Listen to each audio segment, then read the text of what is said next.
অভয় আশ্রম গড়ে তুলি দেশি মাছে দেশ ভরি এই প্রতিপাদ্যকে সামনে রেখে সারা দেশের ন্যায় যশোরের বাঘারপাড়ায় জাতীয় মৎস্য সপ্তাহ ২০২৫ উদযাপন করা হয়েছে। শহীদুল ইসলামের প্রতিবেদনে থাকছে বিস্তারিত। সোমবার সকাল 11:30টায় র্যালি, আলোচনা সভা, সফল মৎস্য চাষীদের পুরস্কার বিতরণ এবং পোনা মাছ অবমুক্তকরণ কার্যক্রম অনুষ্ঠিত হয়। উপজেলা মৎস্য কর্মকর্তার কার্যালয়ে অনুষ্ঠানের আয়োজন করে। প্রধান অতিথি হিসেবে উপস্থিত ছিলেন বাঘারপাড়া উপজেলা নির্বাহী কর্মকর্তা শোভন সরকার। অনুষ্ঠানে সভাপতিত্ব করেন মৎস্য কর্মকর্তা ওয়ালিদ হোসেন রুম্মান। এতে বক্তব্য রাখেন বাঘারপাড়া উপজেলা বিএনপির সাবেক সাধারণ সম্পাদক ও উপজেলা চেয়ারম্যান আবু তাহের সিদ্দিকী, সাবেক সিনিয়র যুগ্ম আহ্বায়ক ও উপজেলা চেয়ারম্যান মশিউর রহমান, পৌর বিএনপির আহ্বায়ক ও সাবেক পৌর মেয়র আব্দুল হাই মনা, পৌর জামায়াতের আমির মাওলানা আমানুল্লাহ, উপজেলা কৃষি কর্মকর্তা সাইয়েদা নাসরিন জাহান, প্রাণী সম্পদ কর্মকর্তা ডাক্তার শামসুল আরিফিন, উপজেলা প্রকল্প বাস্তবায়ন কর্মকর্তা ইশতিয়াক আহমেদ। অনুষ্ঠানে জেলার বিভিন্ন মৎস্য সমিতির সদস্যবৃন্দ এবং স্থানীয় কর্মকর্তা উপস্থিত ছিলেন।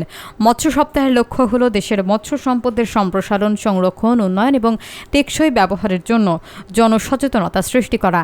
এই সপ্তাহ 18 থেকে 24 আগস্ট পর্যন্ত পালন করা হবে। আমি জনগোষ্ঠীর 60% আমিষের যোগান দেয় এই মাছ। আমিষ ছাড়াও ভালো উদ্যোগগুলো ধন্যবাদ জানাই। সাথে সাথে এই সমস্ত উদ্যোগগুলো প্রয়োগের ক্ষেত্রে সামনে বিভিন্ন গণমাধ্যমের ব্যক্তিবর্গ, আমি আগামী দিনের যে 18 তারিখ থেকে 25 তারিখে যে জাতীয় মৎস্য সপ্তাহ উদযাপিত হবে, সেখানে আমাদের জেলা তথ্য কর্মকর্তাদের তথ্য অফিসের সরকারি অফিস যদি পরিচালিত হয় সেটা সুষ্ঠু এবং সুন্দরভাবে পরিচালিত হবে। রাষ্ট্রের মালিক হচ্ছে জনগণ।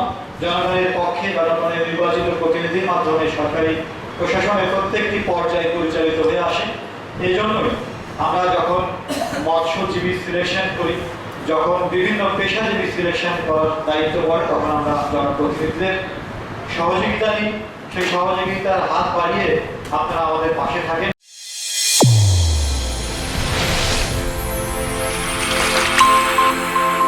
চ্যানেল A1 হৃদয়ের স্পন্দন।